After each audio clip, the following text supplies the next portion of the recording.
আসসালামু আলাইকুম। কেমন আছেন? নতুন কর্পোরেট চাকরি পেয়েছেন? তাহলে আমার এই কথাগুলো আপনার জন্য অনেক গুরুত্বপূর্ণ। মনোযোগ দিয়ে আমার কথাগুলো শুনুন। আশা করি আপনার অনেক কাজে লাগবে। আমি আমার জীবন থেকে আমার নিজের মতো করে বুঝিয়ে কথাগুলো বলার চেষ্টা করছি। কোম্পানি থেকে কল এসেছে, অভিনন্দন, আপনি চাকরিটি পেয়ে গিয়েছেন। আপনার জয়েনিং লেটারটি কালেক্ট করুন। খুশিতে আত্মহারা আপনি। হ্যাঁ, খুশিতে হওয়ারই কথা, চাকরি যে হয়েছে। জয়েনিং লেটারটি কালেক্ট করে সর্বপ্রথম ভালো করে পড়ুন এবং একটি ফটোকপি করুন। এবার দেখেন জয়েনিংয়ের ডেট এবং কী কী পেপারস তারা জমা চেয়েছে। টার্মস অ্যান্ড কন্ডিশনগুলো অবশ্যই ভালো করে পড়বেন।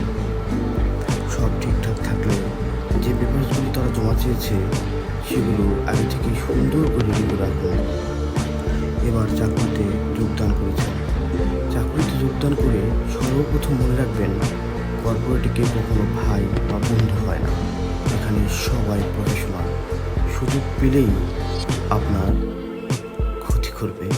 এর জন্য আপনি সবসময় নিজেকে প্রস্তুত রাখবেন এবং প্রফেশনাল থাকবেন। আপনার সিনিয়র বা আপনার বস যখন আপনাকে ডাকবে তখন খালি হাতে তার ডেস্কে যাবেন না, হাতে করে নোটবুকটি নিয়ে যাবেন এবং তার অনুমতি নিয়ে বসবেন এবং হাসি মুখে তার সাথে কথা বলবেন। সে কোনো প্রশ্ন করলে শর্টভাবে অ্যান্সার দেওয়ার চেষ্টা করবেন। সে ডিটেলসে বলতে বললে তখন ডিটেলসে বলবেন। এবার সে কোনো কাজের কথা বললে সুন্দর করে আপনার নোটবুকে নোট করে নেবেন এবং কাজটি যদি ডেলিভারি দেওয়ার কথা সে বলে তাহলে আপনার সুবিধা মতো আপনি কীভাবে জমা দিতে পারবেন, কতটুকু টাইম হইলে আপনি কাজটি জমা দিতে পারবেন, সেভাবে তার কাছ থেকে টাইমটি সুন্দরভাবে চেয়ে নেবেন বিনয়ের সাথে। তাহলে আপনি সঠিক সময়ে কাজটি ডেলিভারি দিতে পারবেন। আমার এক বস আমাকে বলেছিল, শোনো, 10 থেকে 12 বছরের একটি বাচ্চাকে যদি পানিতে ফেলে দেওয়া হয় তাহলে সে সাঁতার না জানলেও হাতড়ে হাতড়ে ঠিকই পাড়ে উঠে আসতে পারবে।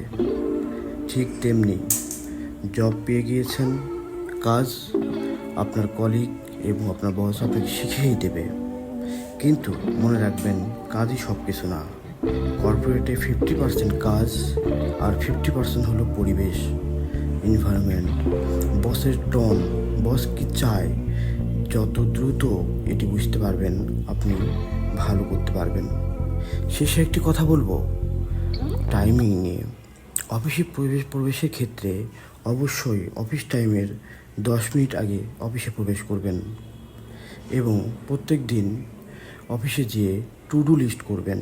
আপনার কাজগুলোকে সুন্দর করে গুরুত্ব আকারে নির্ধারণ করে লিখবেন এবং অফিস শেষে যখন অফিস থেকে বের হয়ে যাবেন তার আগে চেক করে দেখবেন কোন কোন কাজগুলো শেষ করতে পেরেছেন, কোনগুলো পারেন নাই।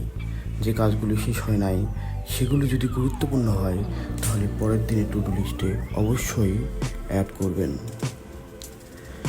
যে কোনো কাজ কমপ্লিট করেই সাবমিট করবেন না, অন্য কাজ করুন। এবার সময় নিয়ে কমপ্লিট করা কাজটি আর একবার ভালো করে চেক দেবেন। চেক দেওয়ার সময় মনে রাখবেন, যদি পেপারস হয় পেপারসের উপরের বাঁ দিকের কোণা থেকে শুরু করবেন, পেপারসের নিচের একদম ডান দিকের নিচের কোণা পর্যন্ত সুন্দরভাবে চোখ বুলাবেন এবং চেক করবেন। সিগনেচার দেওয়ার ক্ষেত্রে অবশ্যই ভালো করে পড়বেন, পড়ে বুঝে এরপরে সাইন দিবেন।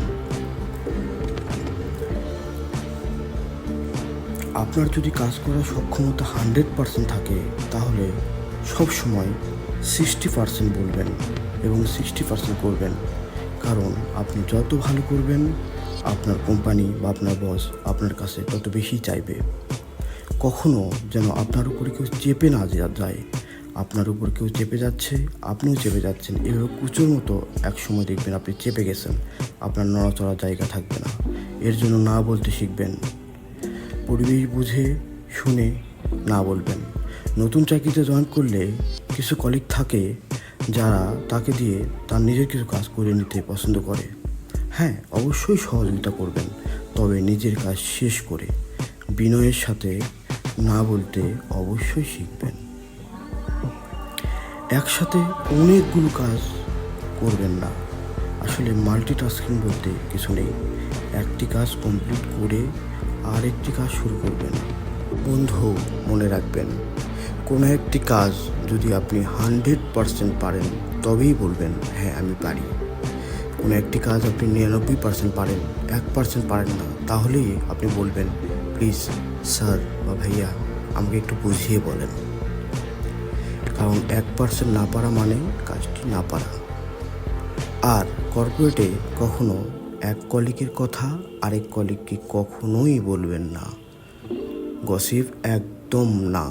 কারণ আবারও বলছি, মনে রাখতে হবে সবাই প্রফেশনাল। আপনার সুস্থ এবং সুন্দর জীবন কামনা করে আজকের মতো বিদায় নিচ্ছি। আমার চ্যানেলটি সাবস্ক্রাইব করতে ভুলবেন না। আপনাকে অসংখ্য ধন্যবাদ আমার ভিডিওটি দেখার জন্য। আসসালামু আলাইকুম।